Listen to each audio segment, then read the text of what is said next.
Hello, and welcome to Life Diaries, a space where the pages of life open up, one story at a time. These are tales written by experience, spoken from the heart. Take a moment for yourself, and let's begin.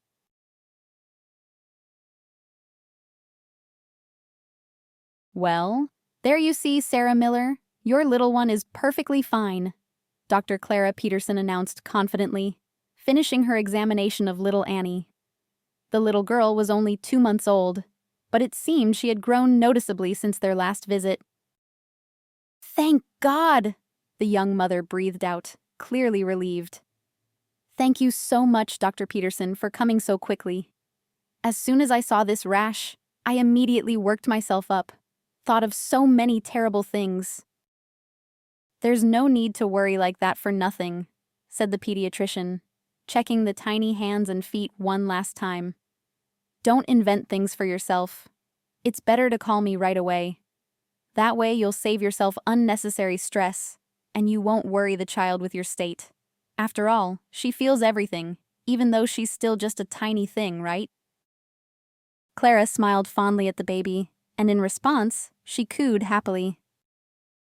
"Oh, what would we do without you here?" Sarah put a hand to her chest, speaking with complete sincerity.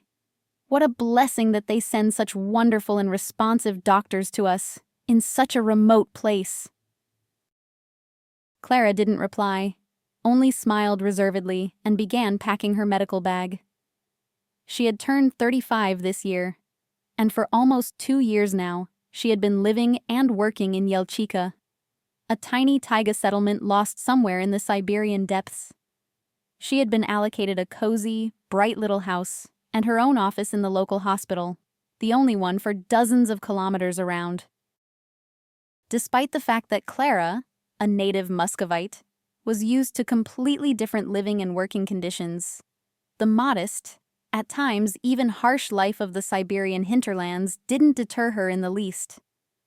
She found a certain special spiritual depth in this way of life, akin to what monks find in their ascetic cells in ancient monasteries. "Dr. Peterson! Dr. Peterson, wait!" The pediatrician heard a familiar voice behind her. It was Vera Jenkins hurrying towards her, a friendly blonde woman who worked on the local farm. In her hands, she carried a heavy enameled milk can. "Vera, where are you rushing off to like that? You could fall!" Clara said worriedly, looking at the figure running towards her. "Oh, come on!" Vera just waved her hand. "What's going to happen to me? We're all used to it here," she replied, catching her breath after her quick pace. "Sometimes you rush to the cow before dawn, just hoping everything is okay with her, especially if she's expecting a calf.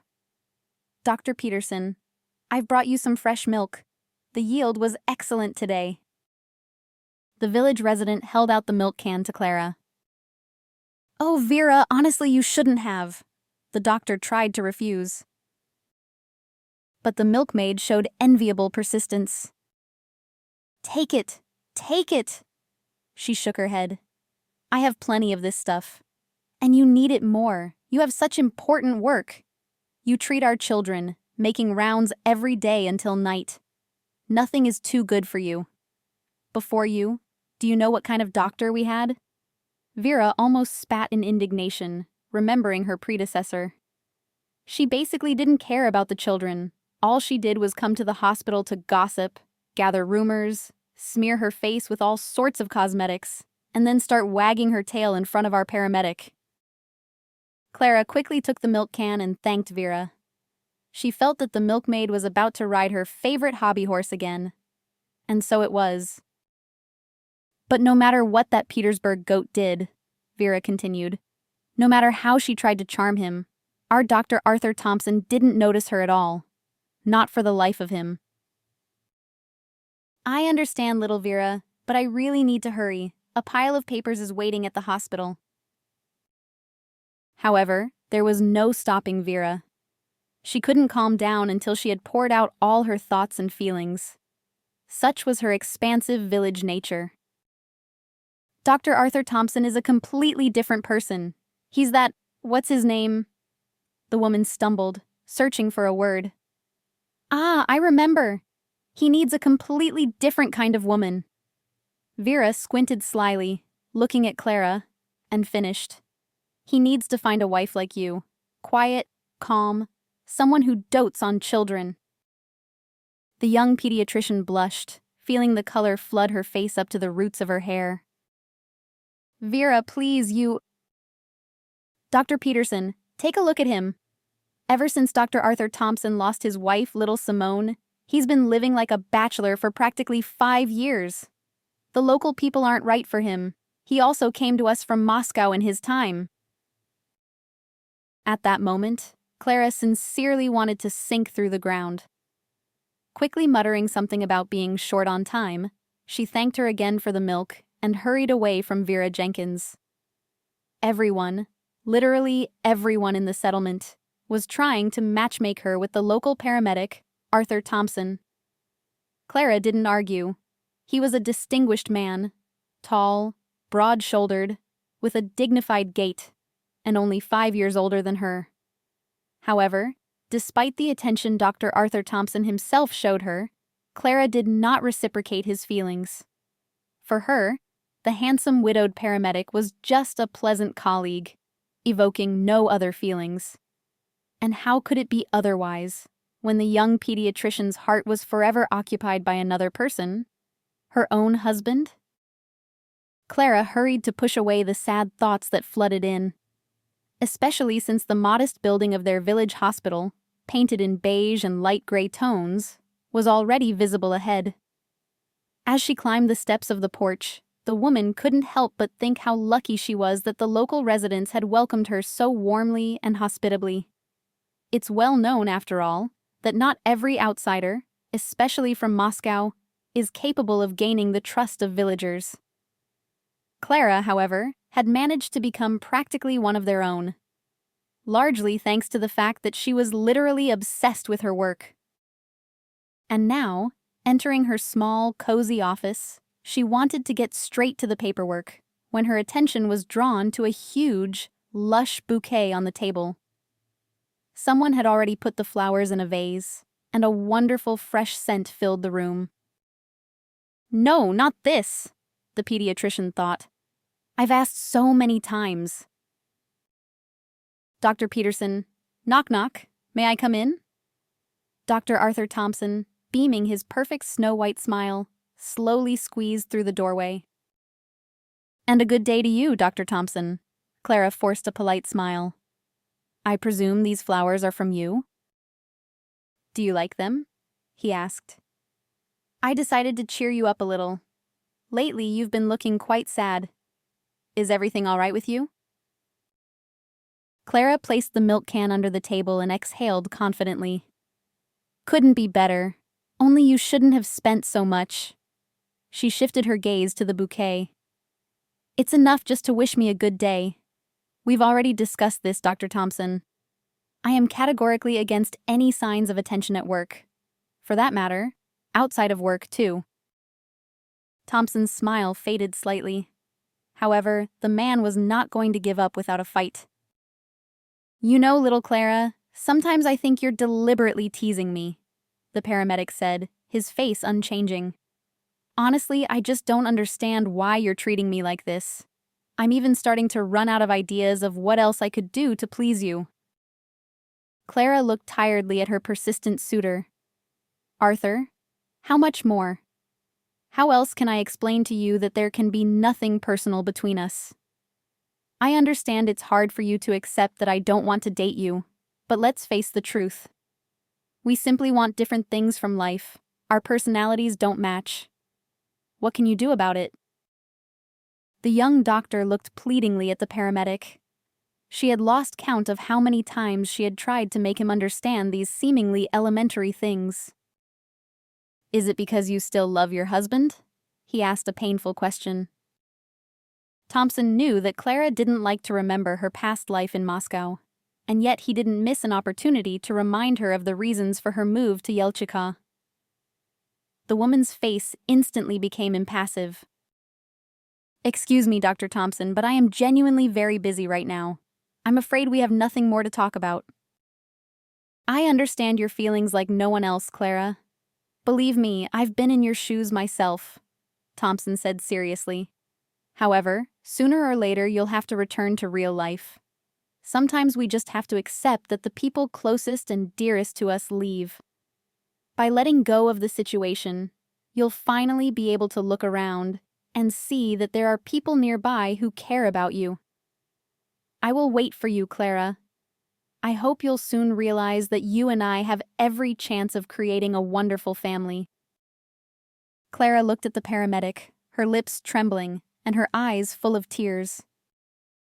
"Arthur, I beg you!"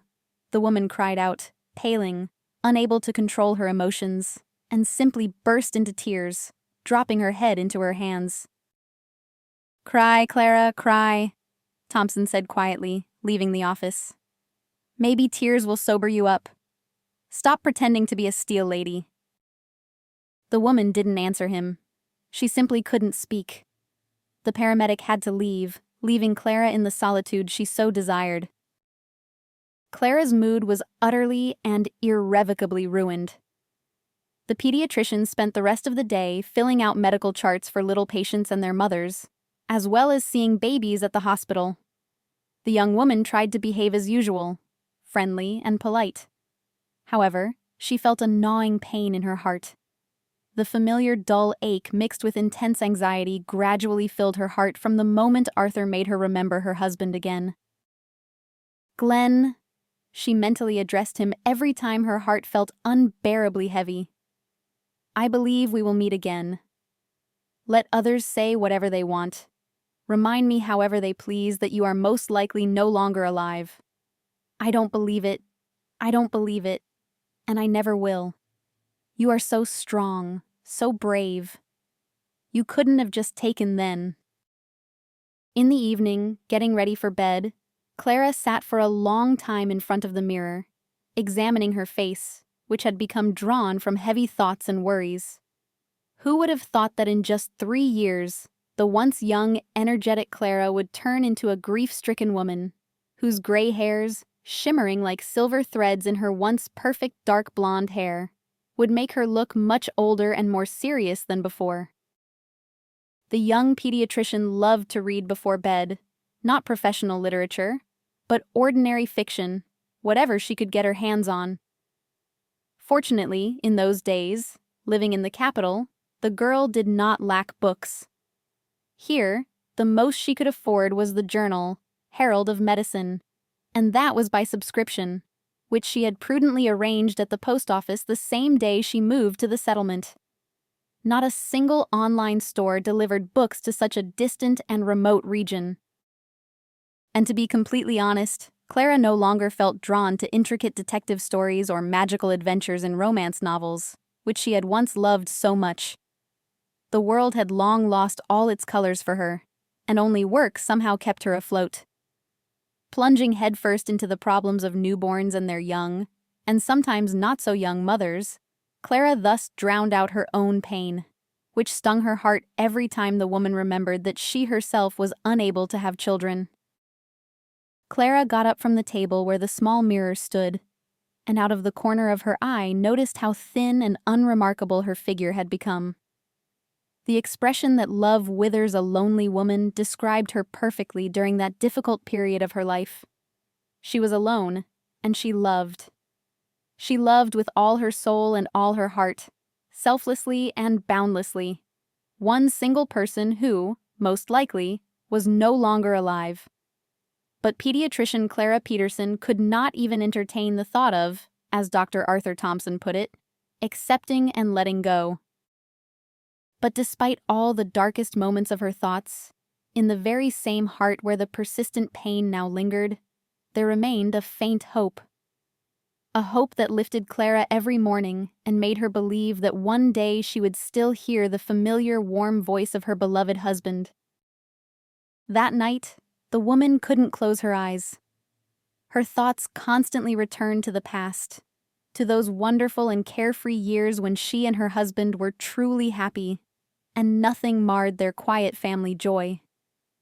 They were making grand plans for the future and had no idea that all their happiness, built with such effort and perseverance, could collapse in an instant.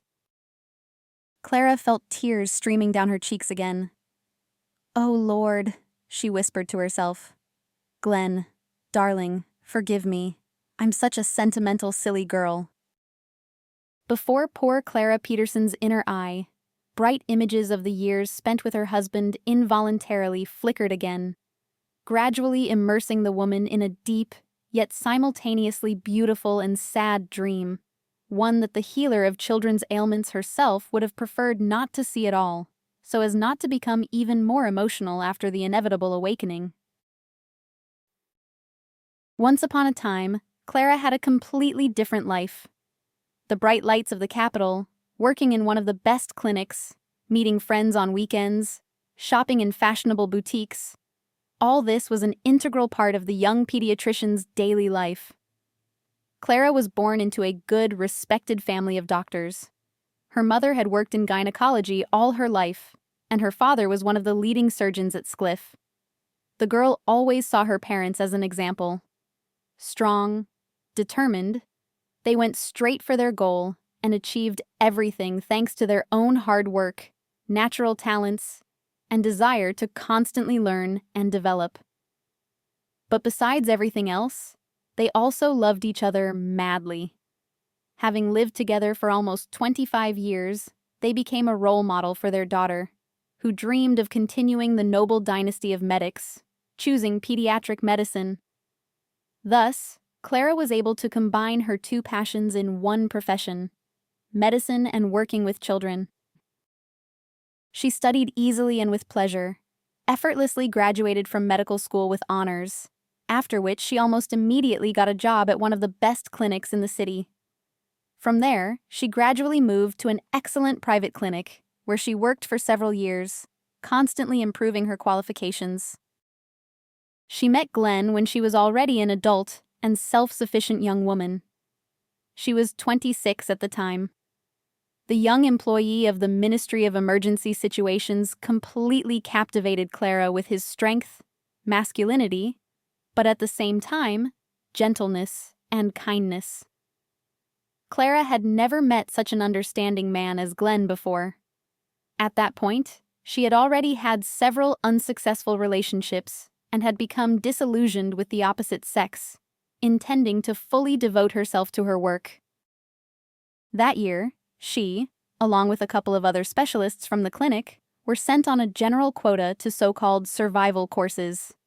And it was there that the girl first saw her future husband. The muscular blonde instructor immediately made her heart beat faster. His neat 3-day stubble looked so natural, yet at the same time stylish, that Clara couldn't help but wonder if he somehow specifically groomed it to keep it in such a state, so attractive to all women. Being naturally shy, Clara didn't know if this amazing young man would notice her. So she simply continued her training, trying to focus on the main thing, what she had been sent here for. "What, you liked our handsome instructor too?" teased Eugenia, her roommate in the dormitory for those who came for the courses, and also a young gynecologist. "And he's quite a guy, isn't he? Did you see how dignified he is, as if he knows, if he beckons any of us, we'll immediately fall for him." "Oh, get out of here, Genia!"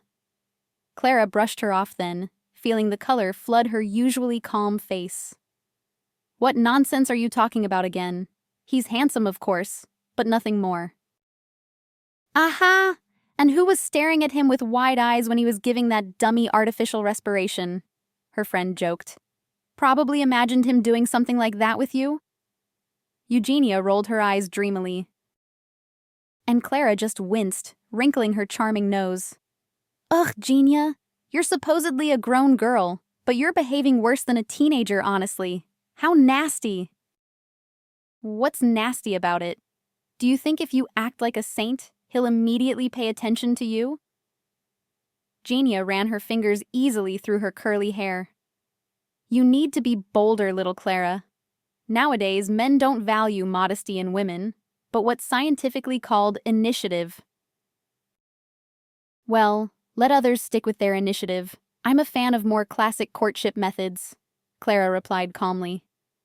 If we are meant to meet, he will be the first to declare his intentions. And I, as a decent girl, will see if it's worth building a relationship with him, or if he's just a frivolous man." Eugenia shook her head reproachfully. "That's why Eddie and Nikki both ran away from you, both with their heels flashing," she concluded good-naturedly. "You're too picky, and you think too long before making the first move. Look, little Clara, there are a lot of different beauties hanging around here besides you and me. They might get ahead of you." "But I don't need him, Genia! Calm down!" Clara flared up, unable to bear it, but immediately felt her heart beat anxiously, as if she was already jealous of this Glenn with some ephemeral other beauties her roommate had just mentioned. All right, I'm silent." She smiled and, turning onto her other side, added, "Tomorrow is our last session. This is your chance. Use it, or you'll miss your chance at happiness again." Clara didn't reply, only turned away to the wall. Her face was burning as if rubbed with red pepper, and her heart was beating like a gong in her chest, so much so that the girl thought Genia would hear this strange sound in the silence of the night room. For the first time since her last breakup, and indeed, perhaps in her entire life, Clara felt such strong emotions towards a completely unfamiliar man. "What nonsense!" the girl chided herself. "You haven't exchanged a proper word with him in these 2 weeks, and you're already seeing him as a potential husband. Silly girl, go to sleep. Genia is right. Tomorrow is an important day. The last session, you need to pass with flying colors. It's not like you just came here for nothing." With such exciting thoughts, the girl fell asleep that night. Strangely enough, the next day passed completely calmly. Clara passed her exam with a solid A and was getting ready to go with the other girls to a creative evening organized by the base staff. At the moment when she was meticulously examining herself in the mirror, trying to make sure she hadn't chosen too short a dress for such an event, there was a quiet knock at the room door. "Come in! Who is it?" the girl called out to the corridor, simultaneously adjusting her massive round silver earrings with enamel. Someone entered silently and stopped behind Clara. The girl started, seeing a familiar, yet so unexpected reflection in the mirror. "Is that you? My God, how you frightened me!" Clara exclaimed, turning around. Standing before her was the very instructor, Glenn Peterson, whom she had been thinking about so often in the last few days. "Excuse me, I didn't mean to at all," the guy faltered and shyly lowered his stunning blue eyes. In his hand, he held a small bouquet of wildflowers, which he shyly and slowly offered to the girl. "Here, these are for you. Forgive me, I didn't know what kind of flowers you like, but the nature here is amazing. I thought perhaps the local flora would please you." Clara looked up at him, her dark gray eyes wide with astonishment. A gentle blush gradually spread across Glenn's face, exactly like the one that must have appeared on her skin just now. "Oh, please, I am very pleased," the pediatrician said, accepting the bouquet. "These are truly beautiful flowers. Better than any roses, honestly." A timid hope lit up in Glenn's eyes. "I was thinking, perhaps you wouldn't mind going dancing with me? We have something like a disco planned at the end of the evening. It's funny, of course, grown men dancing to popular tunes, but still. I've been watching you since last week. Forgive me for being so frank, but Clara, I really liked you, so I would very much like you to do me the honor of spending this evening with me as my companion." Clara was speechless for a moment with delight. Just think, the seemingly stern employee of the Ministry of Emergency Situations turned out to be so tender and vulnerable. It's truly impossible to guess what lies behind the facade of male brutality and outward calmness. It turned out that Glenn had been experiencing the exact same feelings as Clara all this time.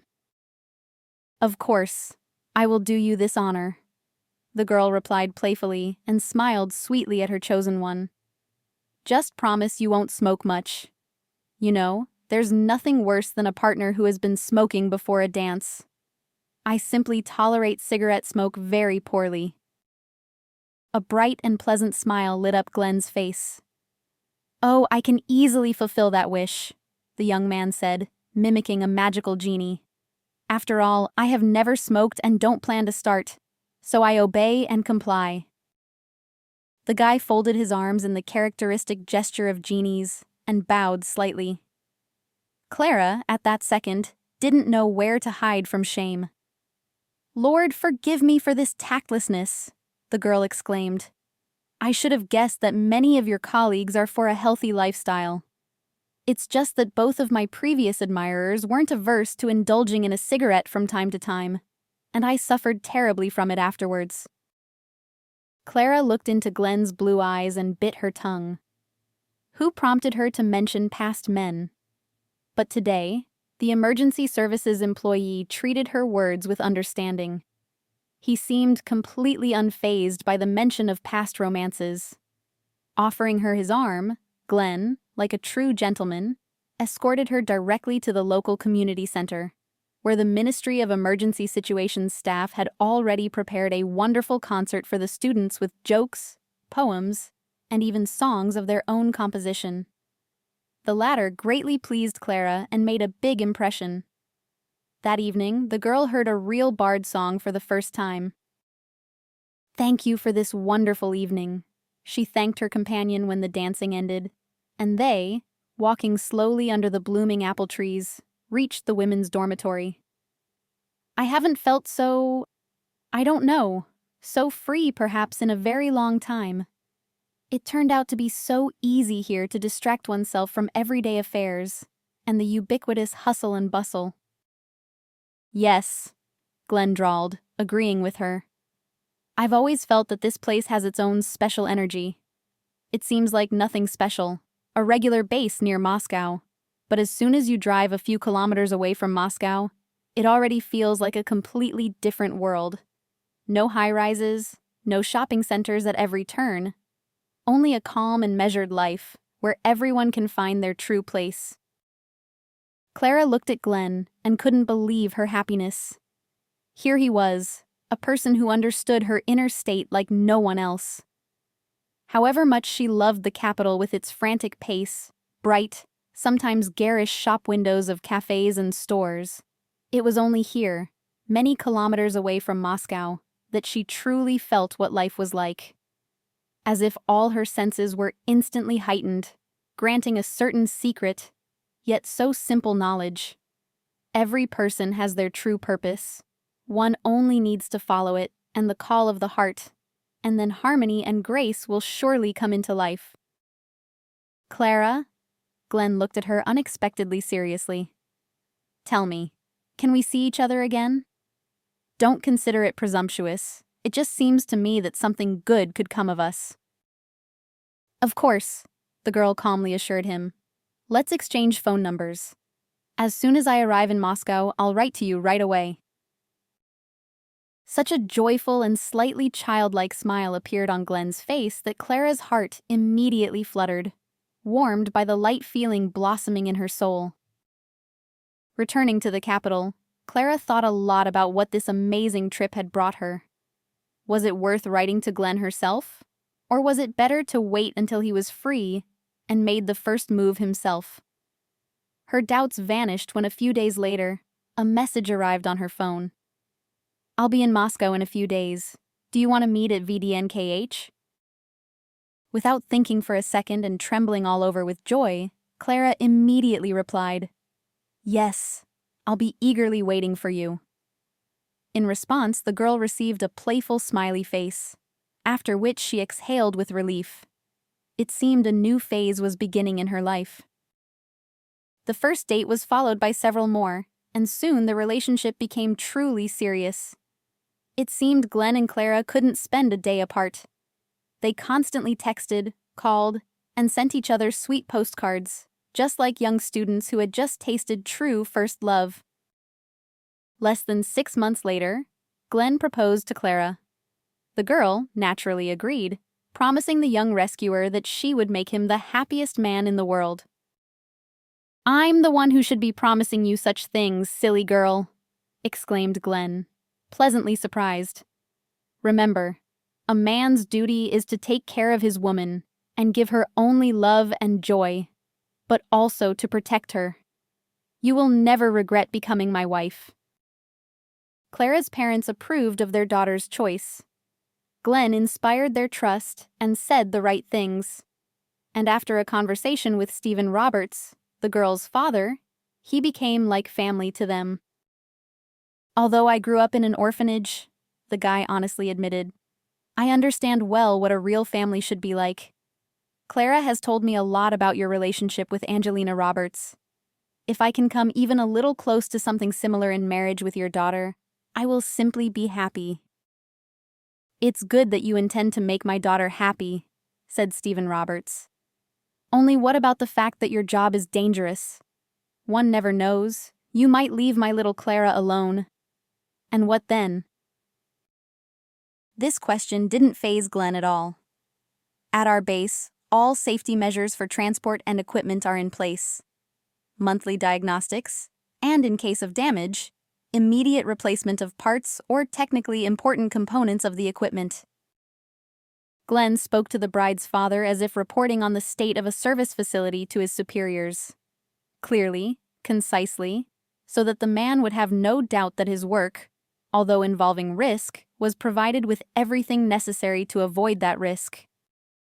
As for Angelina Roberts, she accepted her future son-in-law as if he were her own son. The woman worried that Glenn, having grown up in an orphanage, had not received enough maternal warmth in childhood, and therefore, at every opportunity, she tried to feed the young man homemade pastries or hot, rich soup. "Here, little Glenn, try this," Clara's mother said, pouring the guy a plate of her signature shchi.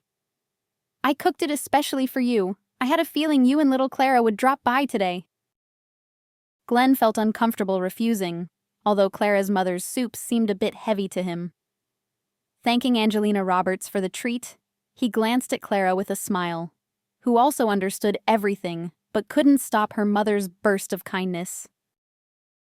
"You've probably never tasted shchi like this before." Angelina Roberts continued to fuss. "Clara knows how to cook them too. Just don't forget to remind her more often.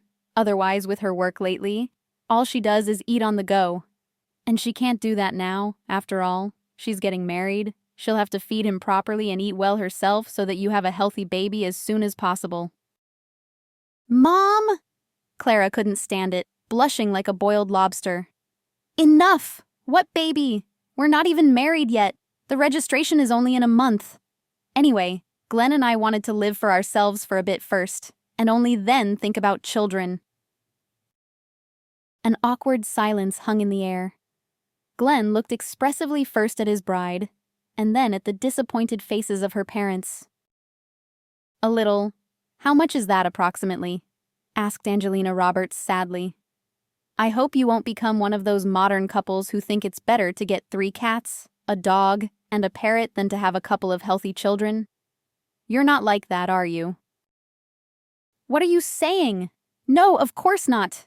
exclaimed Clara. "And how could such a thing even cross your mind? Glenn and I are absolutely normal people, and we will definitely have children, just not so quickly. I want to work a little more after all to fulfill myself as a specialist." "Darling, but nothing prevents you from simultaneously pursuing your interests in pediatrics and being a mother," her father reasonably remarked. "We are no longer young and would like to cuddle grandchildren while we still have the strength." "Clara only wants to say," Glenn unexpectedly joined the conversation, "that we've decided to wait a year or two until we fully understand that we are ready for a baby. Nobody is talking about taking away your joy of spending time with grandchildren," Stephen Roberts, the future son-in-law, reassured him. "Well, if it's about that kind of time frame, then all right," the father-in-law replied, pursing his lips. "So be it. Live for yourselves for now. Just don't delay, okay? After all, Clara's age is already the most suitable. Who knows what complications there might be during pregnancy if she wants to give birth after 30. Clara squeezed the spoon with all her might. However much she loved her parents, Such anxiety about her condition and the possibility of giving birth caused slight panic.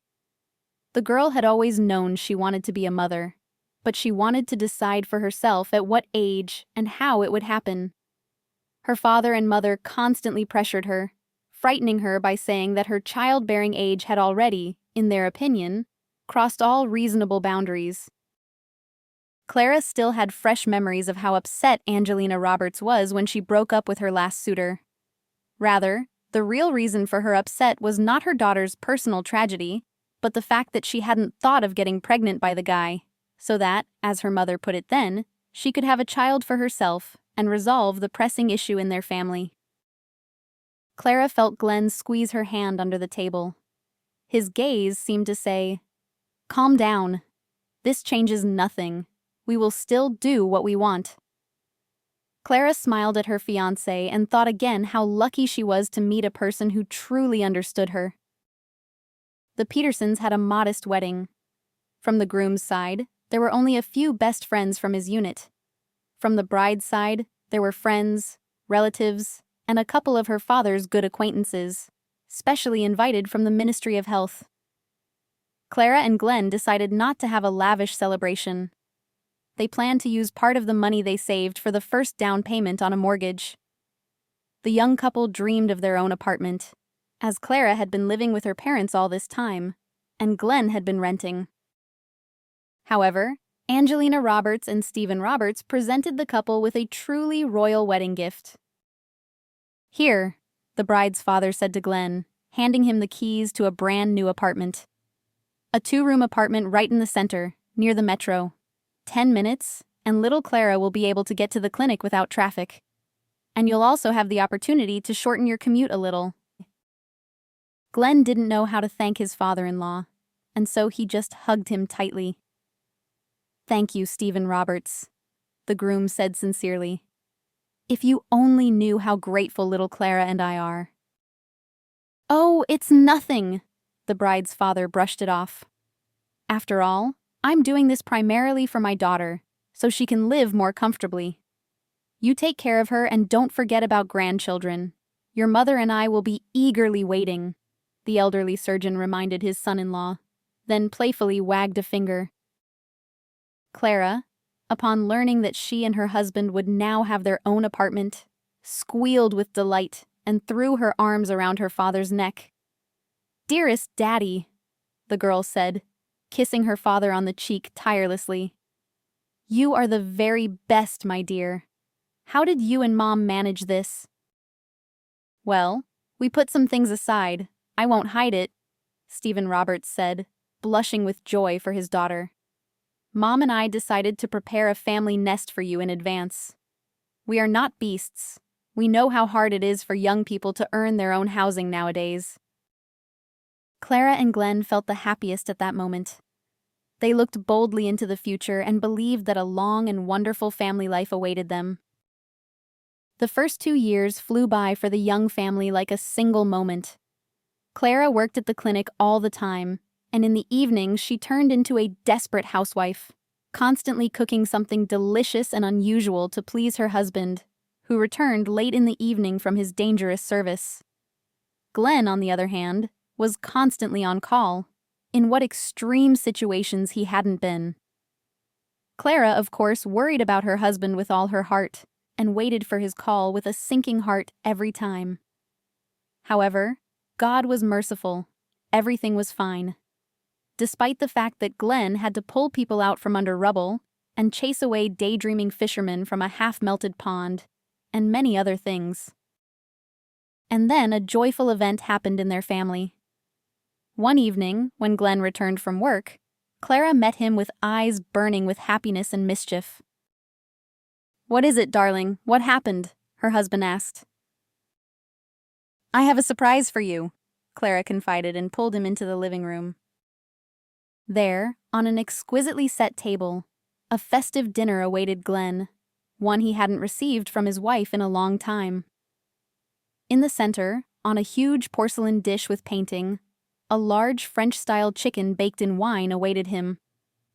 Nearby, in a saucepan, lay boiled sweet potatoes with rhubarb and the freshest seafood, which Clara had thoughtfully arranged on a separate dish.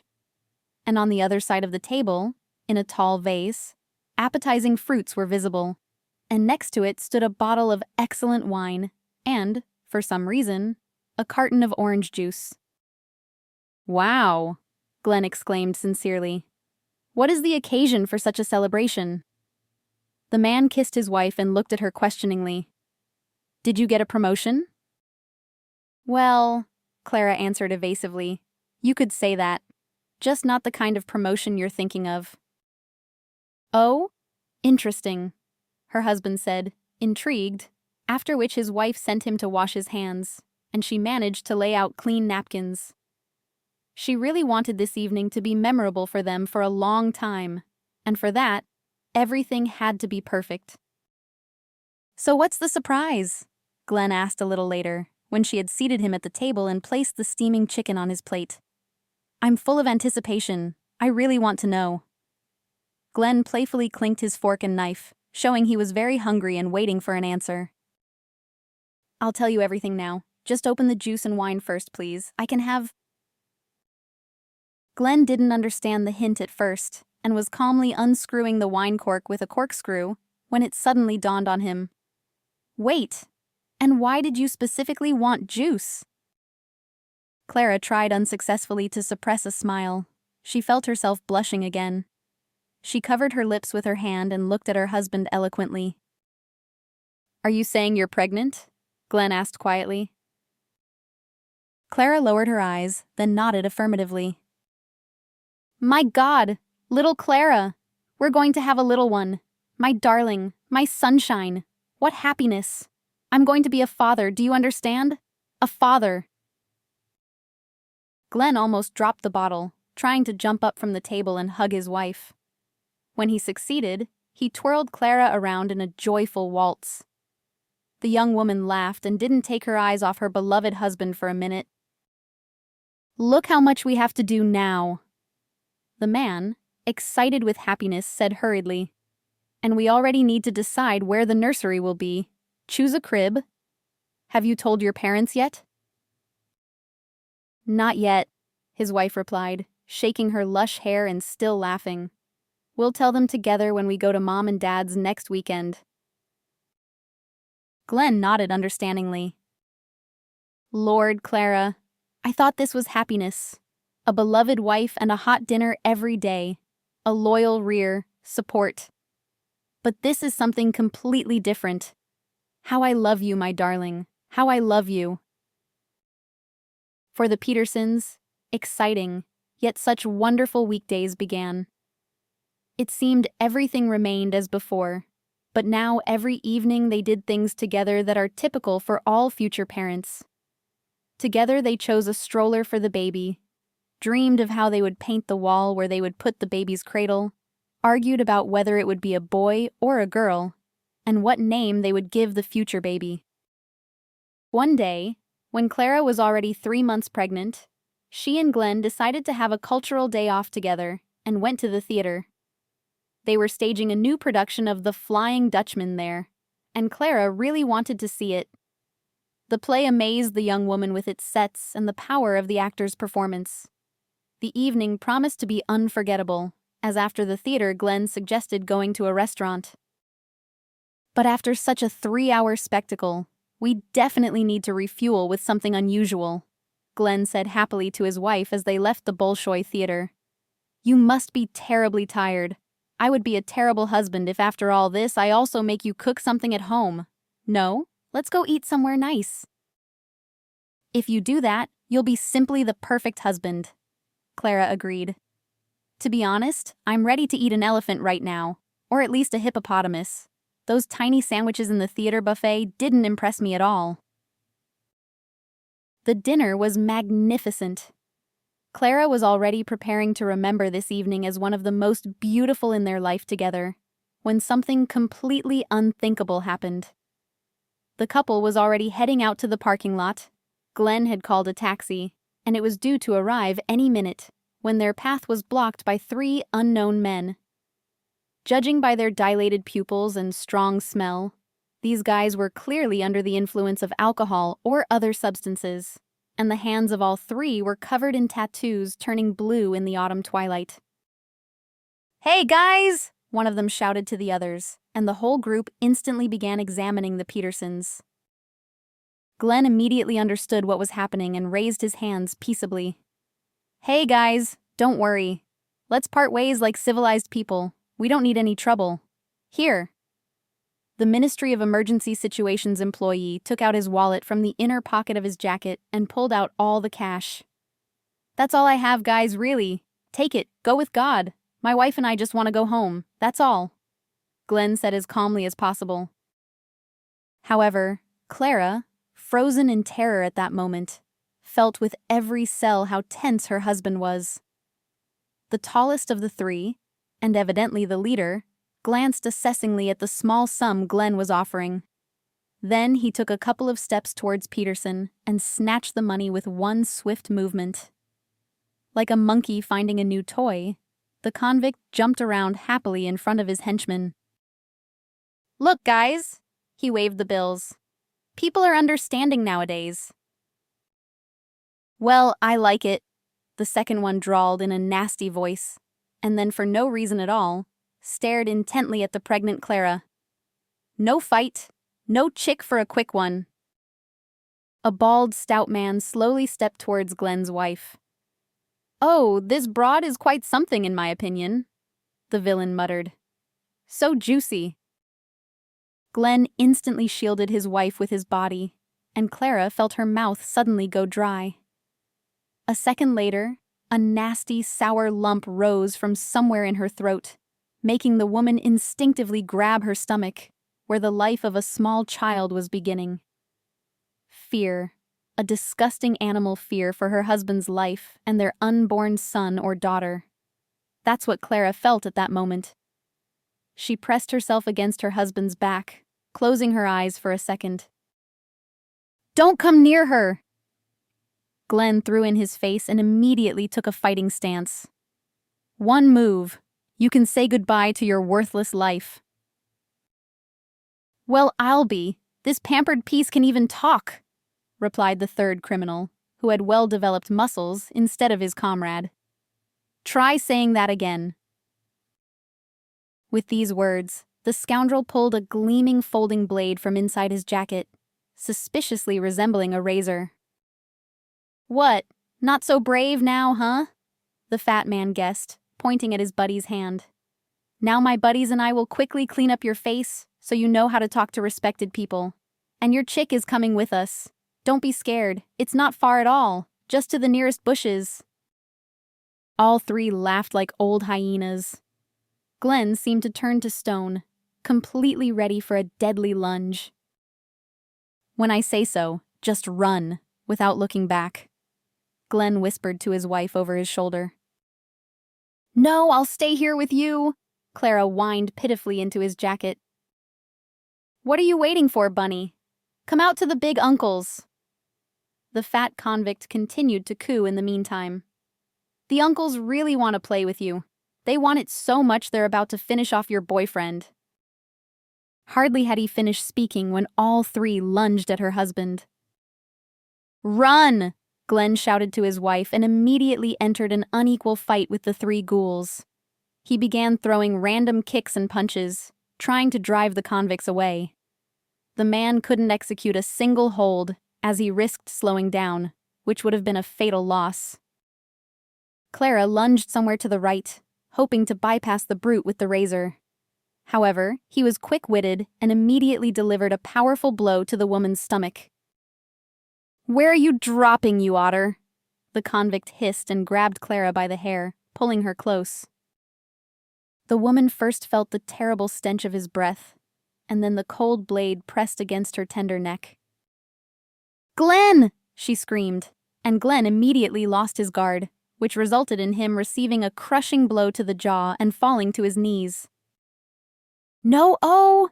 Clara cried out in a fit of despair and kicked the villain with all her might in the groin. Despite the pain in her stomach, she couldn't let the criminals finish off her husband like this, before her eyes. "Beat him up, guys!" the tall guy shouted, and he and the fat man started kicking Glenn in the stomach and head. Clara managed to break free from the brute's death grip for a second. However, he managed to slash her chest with the razor. Lowering her head onto it, the girl saw a crimson stream soaking her light-colored dress. "Come here!" the scoundrel growled, and with a short, precise thrust, plunged the weapon straight into Clara's stomach. The surrounding world instantly turned into one large, blurry spot for the woman. The pain was so unbearable that Clara forgot how to breathe. Whispering her husband's name one last time, she fell and plunged into utter darkness. In the corner of her consciousness, Clara managed to catch the wail of police sirens. Obviously, the restaurant staff had heard the noise in the backyard after all and called the police. Along with the latter, an ambulance also arrived, but Peterson no longer saw this. A sticky, cold darkness surrounded her from all sides. "Clara, little Clara, can you hear me, darling? It's me, your husband, Glenn." With immense difficulty, Clara opened her eyes. Above her was a perfectly white ceiling, which at first even blinded her with its light. Nearby, she heard an unpleasant beeping sound. Medical equipment was monitoring her condition. Peterson felt a long plastic tube inserted in her nose, through which cool air was flowing. Then she felt someone gently and tenderly squeezing her hand. "Glenn," she said very weakly. "Is it really you? Alive?" Her husband's face leaning over her confirmed, "It's me, tough nut. Thank God. But you scared me terribly, darling. I thought I had lost you." It took Clara exactly half a second to remember all the events preceding her stay in the hospital. "The baby!" the young woman exclaimed in a pale voice and immediately pressed her hand to her stomach. It was completely flat and tightly bandaged. "Our little one, Glenn. What about him?" Clara asked her husband, already sensing the worst. Instead of answering, the man only lowered his eyes and then nervously ruffled his hair. "The doctors fought for your life for so long, they had no choice. Our little one couldn't be saved anyway. I am so sorry, darling. So sorry." "No, just no, it can't be!" Clara went into hysterics. Just then, the attending physician rushed into the room. "What have you done?" The elderly surgeon looked angrily at Glenn, simultaneously trying to restrain the woman convulsing. "Who allowed you to tell the patient such news when she herself is on the verge of death? Leave the room immediately. Nurse, bring me a sedative quickly." The doctor addressed the nurse who had run up. "It's better to tell her right away," Glenn said grimly, getting up from the chair with difficulty. "It would have been even more painful later." The surgeon looked at him and then shook his head sternly. "I understand everything. You are both in shock, but that didn't give you the right to risk your wife's health like that." Glenn seemed to let what the surgeon said go in one ear and out the other. He looked at the sobbing Clara with a feeling of absolute hopelessness. His beloved was almost dying, and had also lost their child, and he, an employee of the rescue service, couldn't prevent it. "Clara, I'll come by again tomorrow," her husband said with tears in his eyes and left the room. The most difficult part for Clara was yet to come. After a long and agonizing recovery, the doctor delivered the grim verdict. Due to the injuries she had sustained, she would never be able to have children again. The young woman was utterly crushed. Arriving home, Clara didn't remember what was happening around her. All the days merged into one bleak gray streak. Glenn tried somehow to reach his wife, to shake her out of this comatose state, but it was all in vain. Her parents, just as distraught by their daughter's condition as her husband, also tried to talk to Clara. However, she didn't react to anything at all. Nobody, except Glenn and her family, knew how hard it was for Clara to get up every morning, just to return to even a semblance of herself. Only after almost a year was she able to consciously perceive the surrounding reality again. The pain of losing her child was still too fresh to completely forget what she had been through, and the woman's stomach now forever bore the marks of that monstrous evening. Scars. Clara hid them under dark and heavy clothing. She could no longer wear a swimsuit or a light summer dress. It always seemed to her that strangers would stare at her terrible cuts. Even with Glenn, she now behaved coldly and reservedly. And it wasn't that she blamed him for what happened in any way, but she knew what torment he himself must have been experiencing, and therefore no longer considered expressions of their love appropriate. At least, not until this whole story completely dissolved into the everyday reality of their continuing life. To recover and distract herself from the overwhelming anguish, Clara went back to work.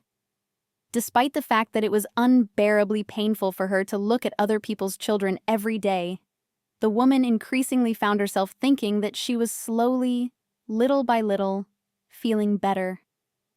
The pain very slowly, but surely, receded somewhere to the very bottom of her soul, leaving in its place only a calmness bordering on indifference. For a start, even this was a salvation for Clara. And then, when she seemed to have just found solid ground beneath her feet, her entire world once again shattered into tiny particles, from which she could no longer assemble anything. This happened exactly 3 years ago, a year before Clara finally moved to Yelchika. Glenn had gone on a business trip somewhere north, to Siberia. Terrible fires raged there that year, and Clara's husband was called in with other Ministry of Emergency Situations employees to extinguish the fire from helicopters by dropping a special suspension. The most terrible thing, for which Clara blamed herself constantly afterwards, was that she felt absolutely nothing. Calmly let her beloved husband, the only person dear to her, go on that cursed business trip. 2 days after Glenn left, she received a call from an unknown number. "Ah, Dr. Clara Peterson?" an unfamiliar male voice said on the phone. "Yes, this is me, and who am I speaking with?" "This is Captain George Nelson of the Emergency Response Unit. Your husband, Glenn Peterson." Clara's heart immediately dropped somewhere into her stomach. It became difficult not just to speak, but simply to think. "Yes," the woman replied barely audibly. "Dr. Peterson, be strong. Your husband died heroically while fighting a fire in a forest belt." It seemed to Clara that the floor beneath her began to slowly move away. Grabbing the edge of the table to keep from falling, the pediatrician asked again, "What do you mean, died? No, there must be a mistake. He only flew away 2 days ago. I am very sorry," the captain said a little more gently. "Your husband's helicopter got into a difficult situation. One of its blades failed, after which the aircraft crashed into the river. We found the body of one of the pilots right away, but your husband's... Perhaps he was carried downstream by the current. Our divers are checking the area." Something inside Clara gave a weak twitch. Perhaps it was the last threads of her nerves. "Wait, are you saying that Glenn's body hasn't been found yet? But that could mean he had a chance. Perhaps he is still alive. Maybe he was washed ashore somewhere and needs help?" A sad sigh was heard on the other end of the line. "If only it were that simple, Dr. Peterson," Nelson replied. "The height from which they fell was considerable, plus the damage to the helicopter is such that... In short, if I were you, I wouldn't have any special illusions. But our team is doing everything necessary to search the area as effectively as possible." Clara replied to the captain coldly and decisively. "Fortunately, Captain, you are not in my place, and you likely never will be.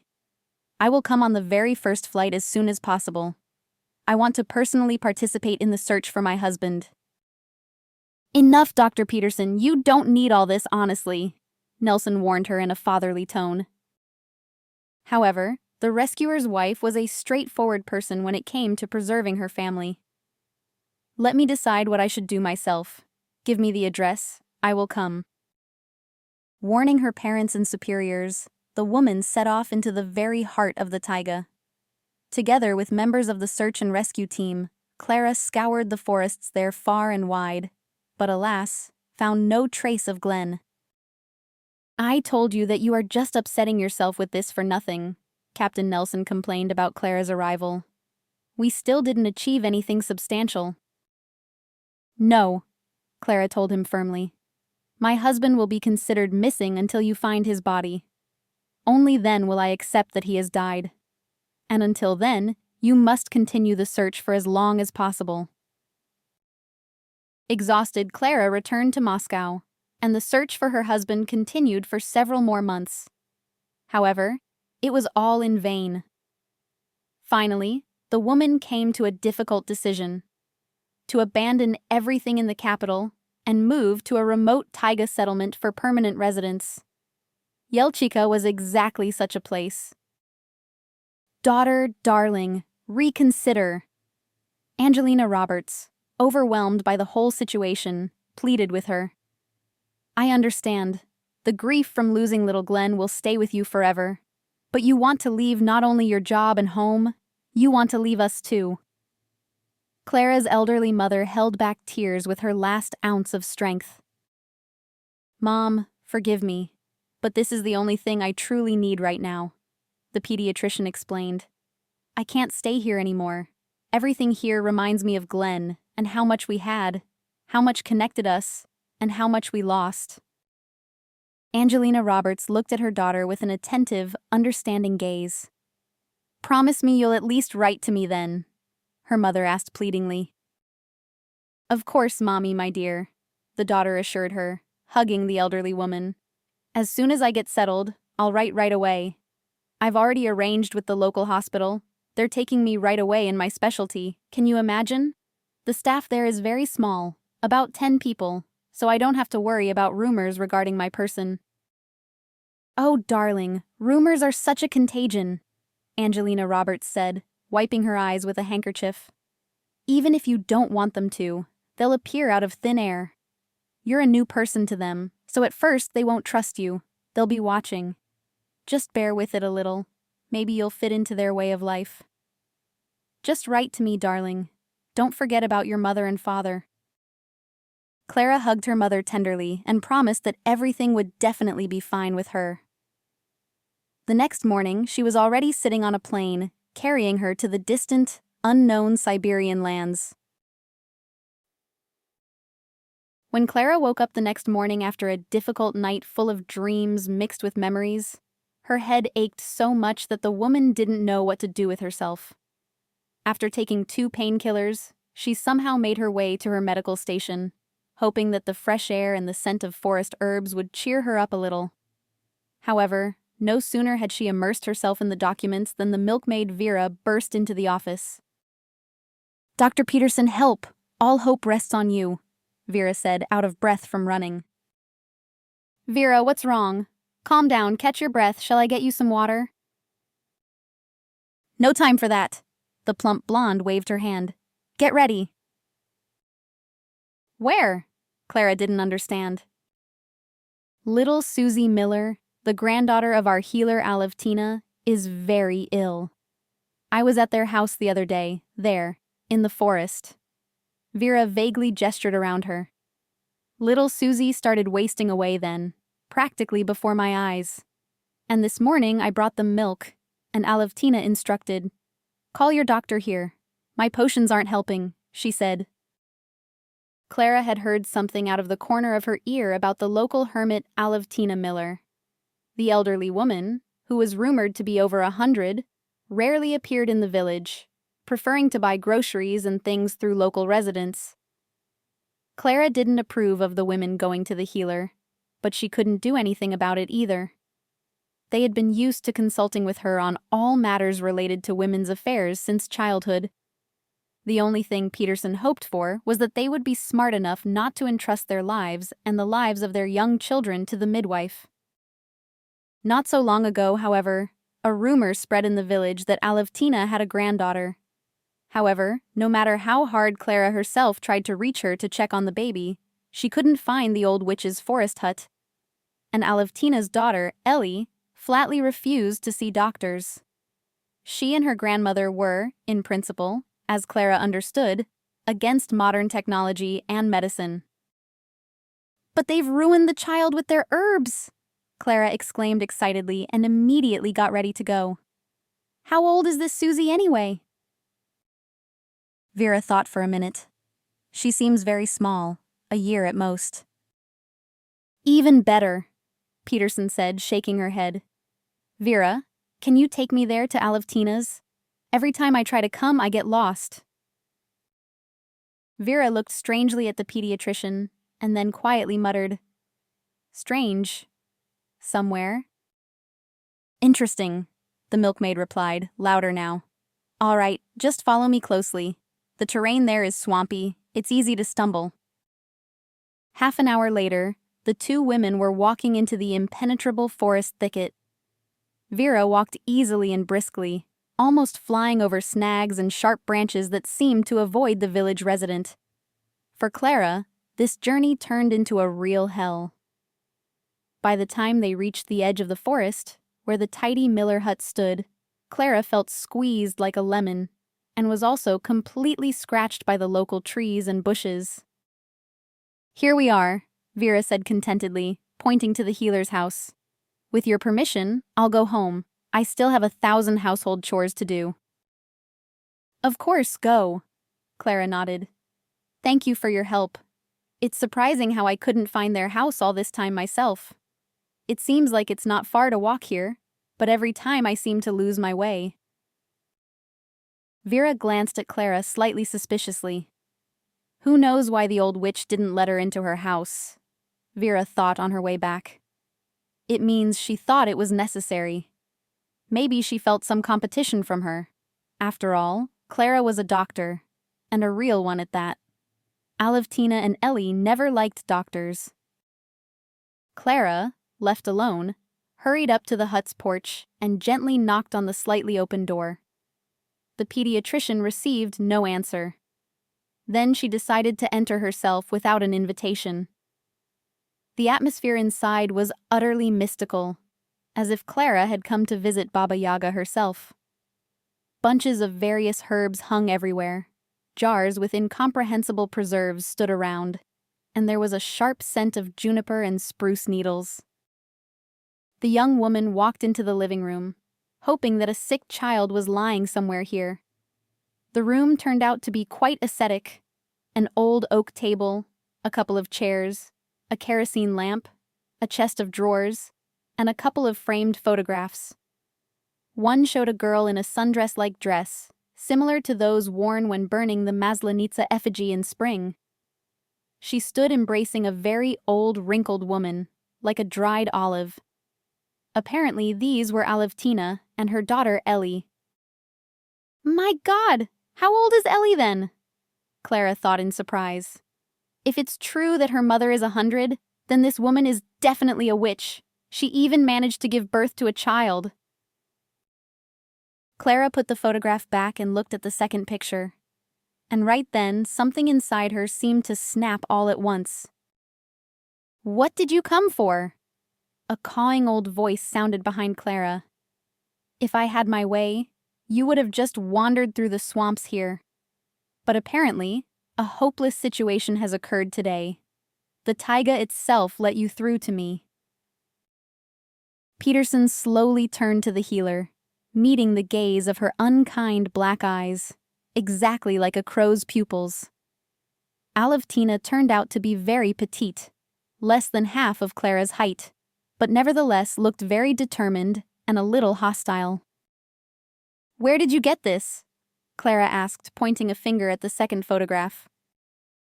There, with a thick beard and long hair hanging down, stood her Glenn. Of course, he had changed a lot outwardly, become rougher, and his gaze had become withdrawn. But it was absolutely him. "You will put the thing back," the old woman said sternly. "It's not yours, so there's no need to look." Clara's lips trembled with a fine tremor, and her knees instantly gave way, becoming like cotton, just like when she had tried to run away from the bandit. I won't do anything until you tell me where you got this photo, Clara almost shouted in the healer's face. The woman chewed a little on her colorless, dry lips, and then finally replied, "You'd better ask him. You will see him soon. He also went to the city after you, but you missed each other. God knows, such is your fate." Alevtina sighed heavily, and then asked with emphasis, "Well, are you going to treat my child or not? Why did I call you here?" Clara seemed to wake up from a long sleep. Everything inside her was trembling. "Show me your granddaughter." The doctor finally nodded and followed the healer into a small room, whose ceiling was even lower than in the living room.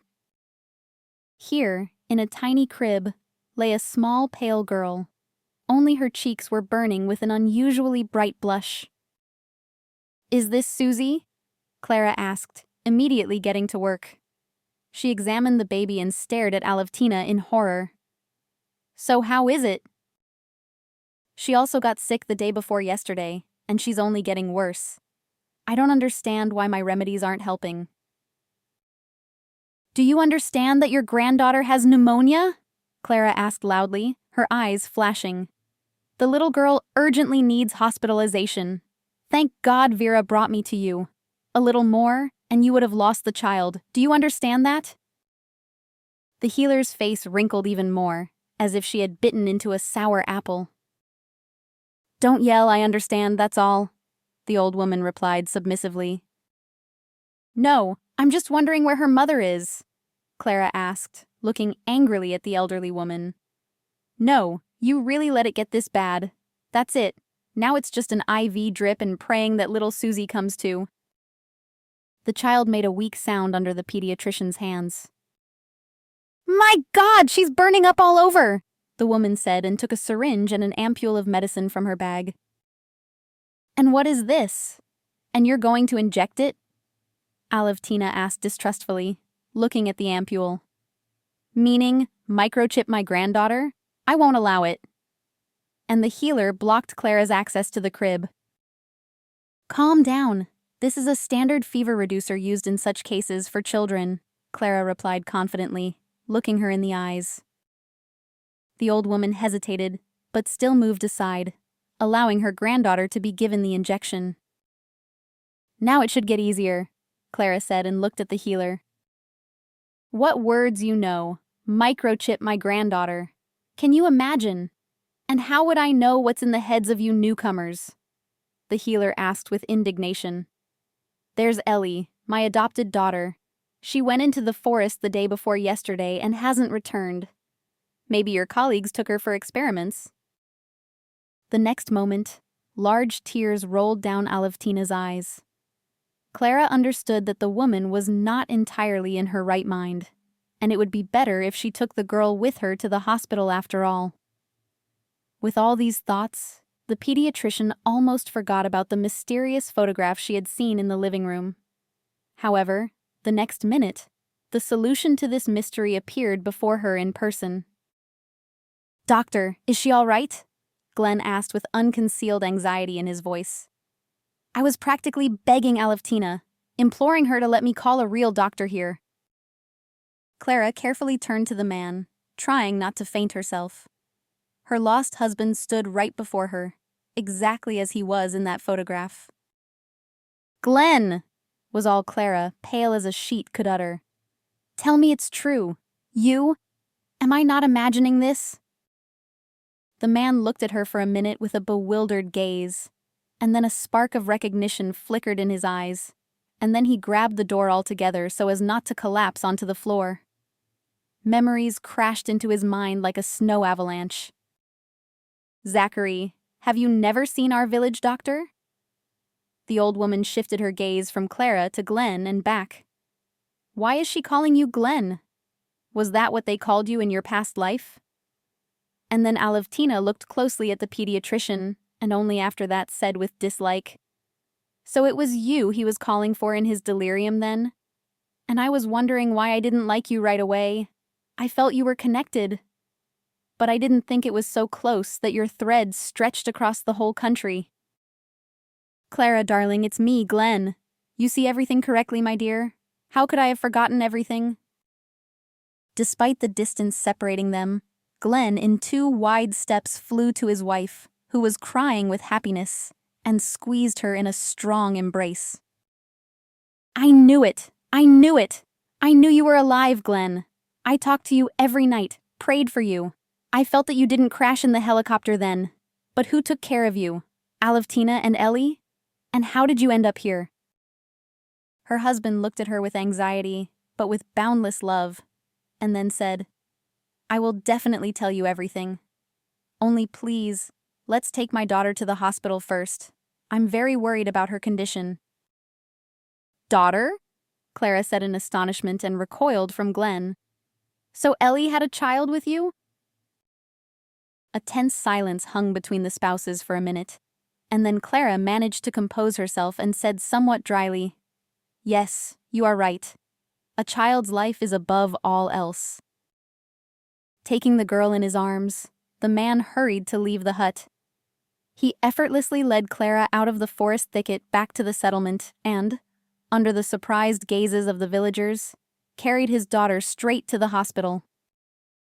When Susie had received all the necessary help, and Clara was sure that the baby's life was no longer in danger, she sank tiredly onto the small sofa in her office.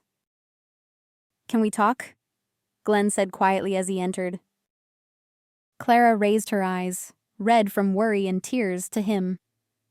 Is there still anything for us to talk about?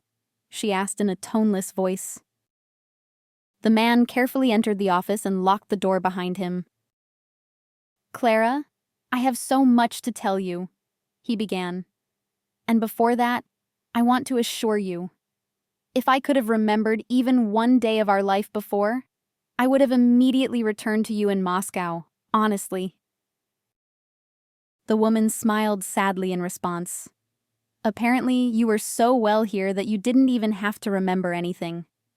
Did nothing stir in your soul while you were hiding with these forest witches? Her husband grabbed her hands and made her look him in the face. No, Clara, you misunderstood everything. I just couldn't remember anything. Do you understand? I couldn't. And Glenn began his sad story. I was carried by the blast wave directly into the river. I don't really remember how it happened. I just felt a strong jolt and a few seconds of free fall, and then cold and pain. When Alevtina found me on the bank, I was severely injured, unconscious. She and her daughter Ellie managed to drag me to the hut, and there, the man sighed nervously. I spent the next 6 months there, practically unconscious. These women nursed me back to health. No matter what anyone says, some of their concoctions do possess incredible healing power. I don't know, maybe it was something like a coma. And only when I fully woke up, I was like a blank slate. Do you understand? I didn't even remember my name. I didn't know who I was. Glenn rubbed the bridge of his nose, as if trying to erase from his memory all the terrible things that had happened to him. Clara listened without interrupting. She wanted to know the whole truth. All of it. I had to learn to walk again. There's something wrong with my back, as I can't always keep my balance now. But it's not scary, if you don't try to run too fast and don't lift too heavy loads. My daughter doesn't count, he added and lowered his eyes. Ellie was with me from the very beginning. She nursed me, fed me with a spoon, in short, brought me back to life. I'm sorry, but it's the truth. A bitter smile appeared on Clara's face. How touching. The woman silently admitted to herself that she was tormented by jealousy. And then, when I started walking again, purely because I had completely lost my memory, I decided to stay here for a while until I remembered who I was and if I had a family. Naturally, I helped the women with household chores, hunted, but I did all this without leaving the forest. Do you understand? Alevtina convinced me that I might be a fugitive criminal, and then there would surely be a wanted poster for me at the police station. I tried to explain, Glenn said to his wife. There was one, Clara replied detachedly. Only on that wanted poster, you were listed as missing. Clara covered her face with her hands, unable to process all this information. Lord, I looked for you for so long, and you— I am alive, Glenn replied firmly. I am alive and sitting here, trying to explain everything to you. But how do you explain the daughter? His wife led him to the main point. Glenn looked somewhere into the distance, for a moment lost in his thoughts. I love little Susie very much and want to take her with me when everything is over and she fully recovers.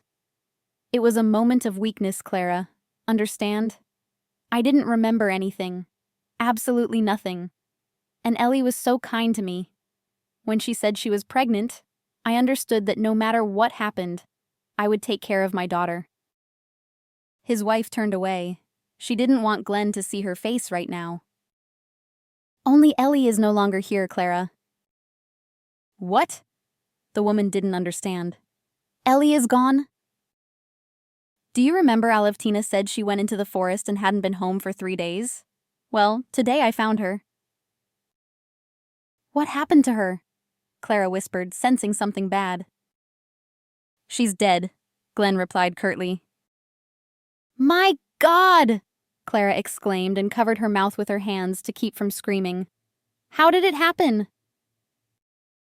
Her husband rubbed his palms, sweaty with fear. Clara had never seen him so scared before.